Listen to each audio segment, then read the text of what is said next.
There's an amazing book on this. It's called Nonviolent Communication by Marshall Rosenberg, and it helps you be honest with other people without criticizing, without insulting, and without putting down other people. And the magic comes in the structure that feels somewhat fake for people who are not into being touchy-feely. Basically, when you're giving some kind of criticism, you want to basically have it in this format. So when some observation, I feel an emotion because I'm needing some universal need, would you be able to request? So we're just going to break down each one of these different parts. And every single one of these are tricky. And it's a thing that a lot of people will try to do and you'll spend your whole life trying to get really good at. And it gets really difficult. So the first one is you need to make an observation versus having an evaluation. So basically what you want to do is start your disagreement or criticism by anchoring it to something that is concrete. You do not want it to be something that is connected to opinion. It should be something that you actually saw or heard, because therefore you can't disagree with something that actually happened versus something I heard via rumor, or something that has to do something that seems emotional or something that seems like an opinion. So I'll give you an example. An observation would be like, you said that you'd send that document last week and I haven't received it. All right. So that is a great observation. An evaluation that someone might say instead in the heat of the moment is that you're fucking lazy. Right? That kind of feels like an observation, but it's not. It's evaluating the person. I'll give you another example. Your work is sloppy. That is not objective. Instead, hey, 3 of the numbers in this report were inaccurate. That's where you want to start. You're always late. You want to be really careful because that's a generalization. It's an evaluation. Observation. Hey, you arrived 10 minutes late to the meeting this morning. Evaluation. You ignored me. Observation. I sent you 2 emails and I haven't received a response. Notice when we start with observation, we start with a fact that can't be refuted. And so we're not going to end up arguing about something else. Notice all those other evaluations, they immediately will trigger an emotion in you. And so that's why you want to be really careful that when you start this criticism, that you don't start with one of those. The next is we have to talk about our emotions, right? So I saw this irrefutable observation and it made me feel something. And what we have to be really careful of is not saying thoughts, but instead talking about feelings, which is kind of odd, but it's connected to the next point in the structure. So an emotion will be, I feel frustrated, right? Now, a thought would be, and it could be put in the same structure, is like, I feel that you aren't taking this seriously.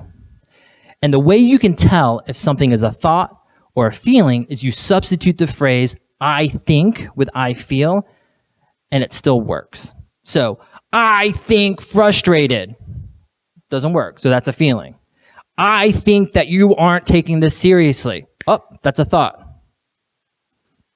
There's a couple of emotions that we have to be particularly careful of. One is anger, because anger is usually tied to a bunch of hosts of other things. So when someone says that I feel angry, you realizing that you feel angry, you want to be really, really specific about what's causing the anger, what's triggering it.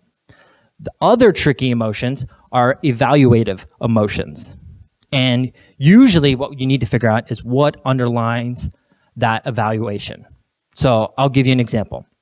So I feel blamed, right? Someone else is evaluating me. I feel blamed. The impact actually is I feel scared. Someone is blaming me, and so I feel scared. So it takes a lot of work to understand that when someone is giving me if I'm feeling like some kind of judging feeling, what is at the core root of it? Other examples are, I feel judged. The actual impact is I feel resentful. I feel misunderstood. The impactful statement is actually, I feel frustrated. I feel rejected. The real impact is, I feel hurt. It's super hard. It's super, super hard. I'm going to have a link inside of this presentation to a PDF. It's 3 pages of evaluative emotions, impacted feelings you probably actually are feeling, and then connects this to a universal need that you need to overcome it, which leads us to our next thing. Every negative emotion lies an unmet universal need. And so what that means is that, like, when you're feeling one of these frustrated or blamed or scared or hurt feelings, there's something that's missing that you're going to need. And the thing that's really tricky about universal needs is you have to be careful of realizing, is it a strategy or is it a need? And is it truly universal? So I'll give you an example, right? You might be able to say, I need a sandwich. That is not a universal need. So you have to be really careful, right? And then you might say, like, I need a sandwich to give me nourishment. That's more like a strategy. A much better way might be, let me see here.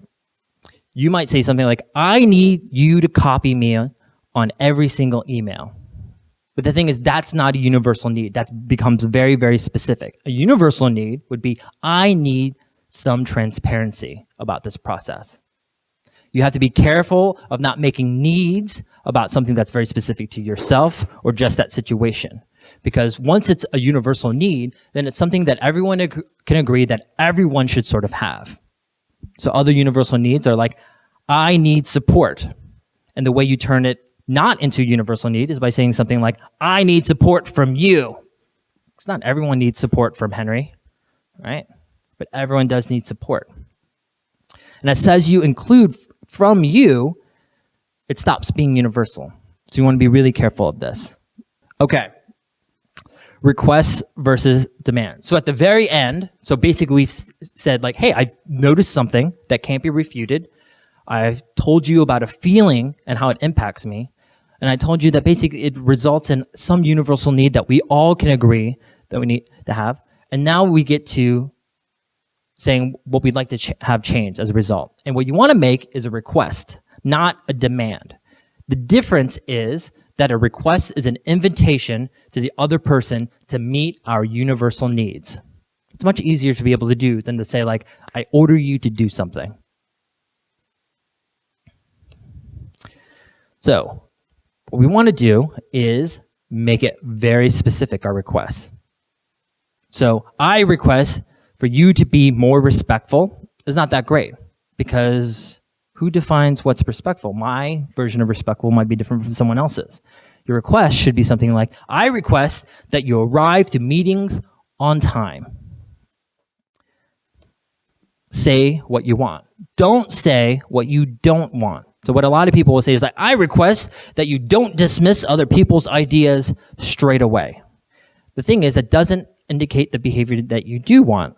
And so it becomes really difficult to act on. A better one would be, I request that when a team member shares an idea, you ask 2 or 3 probing questions before sharing a conclusion. And then stay curious. And so sometimes you might make a request and someone might say no. And what you need to do is not just freak out that the whole process isn't working. The idea is actually to be like, maybe I haven't put this request in a way that can meet more needs than just myself. Could I do this in a way so that they can understand and be on board for everyone to be sort of involved?